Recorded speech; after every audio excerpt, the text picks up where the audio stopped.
Hi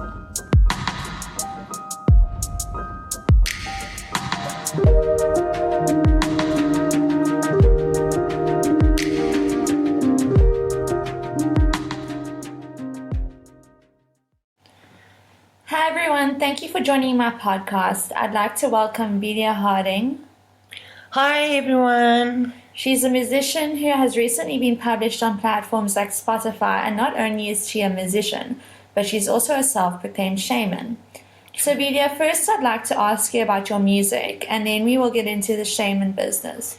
When did you first start making music? Well, I was obviously attracted to the whole sort of music from a very young age. I wanted to dance in the church that was full of zombies, Walking Dead. They weren't stationary, standing there, and I was standing on the chair. And I said, come on, let's dance. And asked for a pitator. My parents didn't know what a pitator was until I saw a guitar on TV. And I was like, oh, it's a pitator. So they bought me a plastic guitar. Wrote a song or two when I was like in grade school. And I just sang it to myself. Then in high school, my brother got sent for guitar lessons. I wasn't allowed to go for guitar lessons because I was supposed to be a lawyer. So my artistic side was suppressed. But my brother taught me a few chords, and then later on, I had a boyfriend, or my first love, that taught me how to read guitar tabs, and I could play by ear.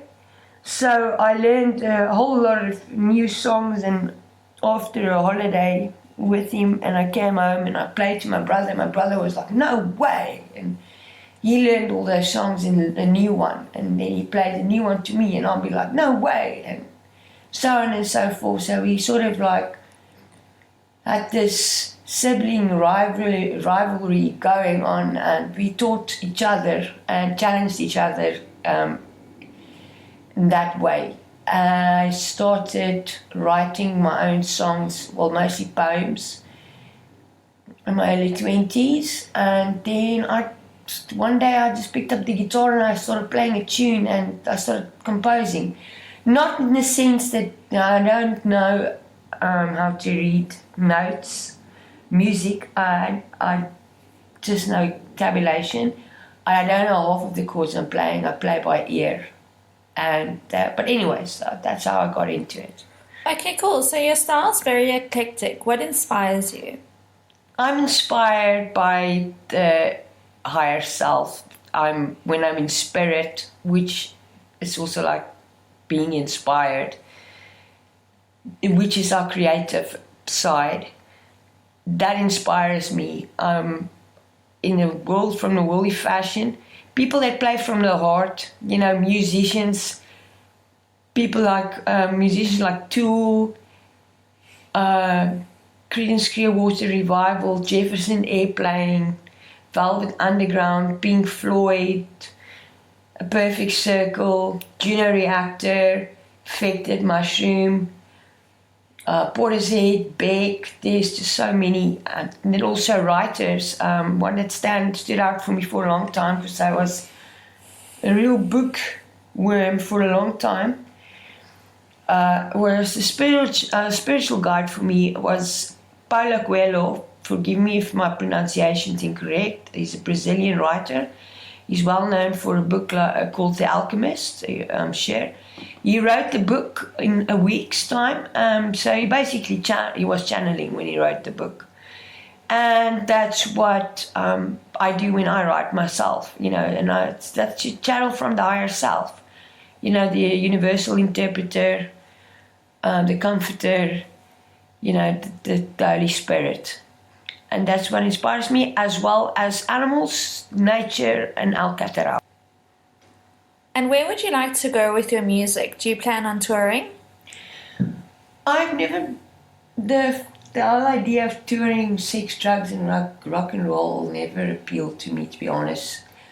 The living, out in a bus. I'm not sure, the way that they portray it.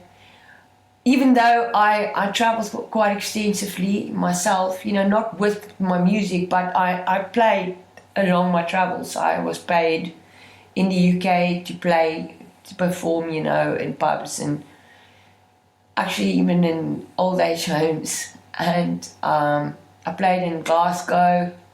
Well, wonderful musicians, very talented and budget people.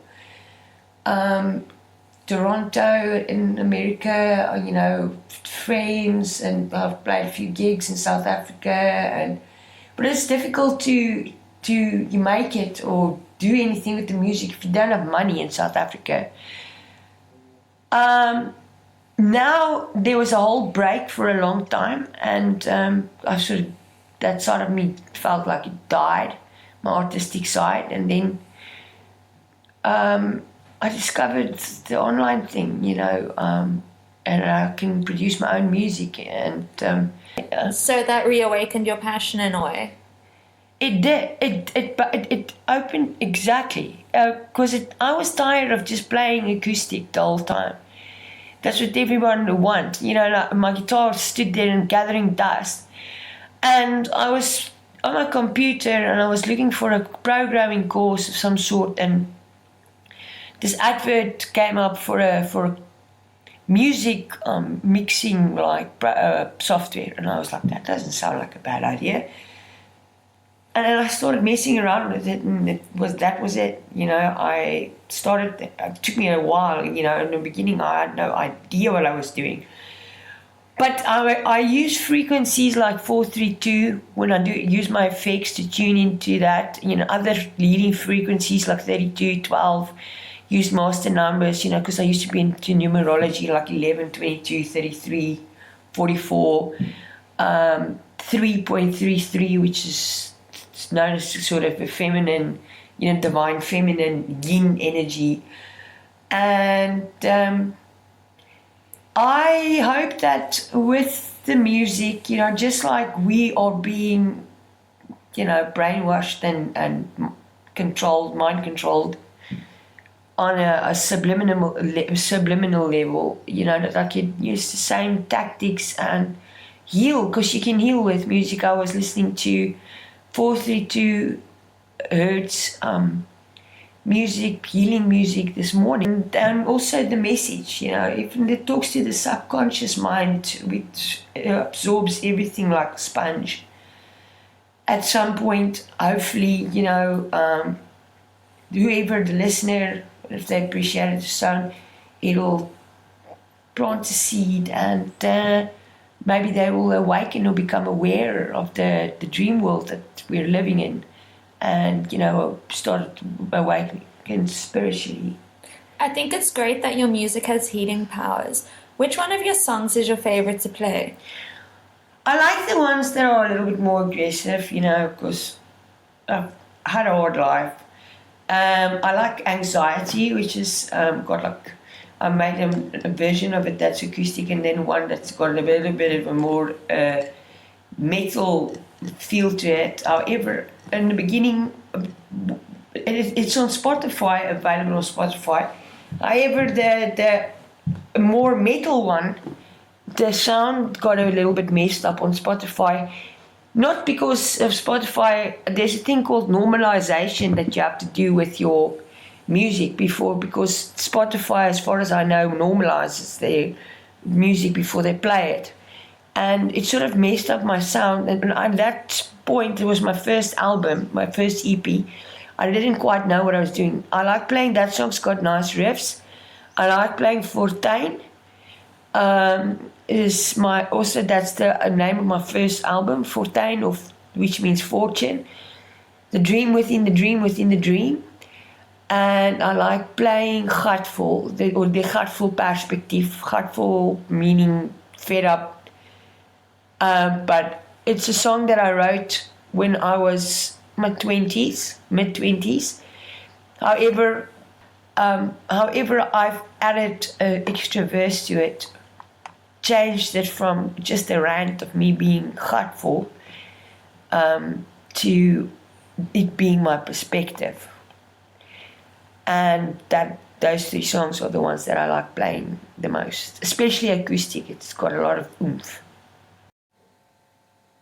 Well, that's it for part 1. Join us for part 2 with Vilija and Harding as we get into shaman business.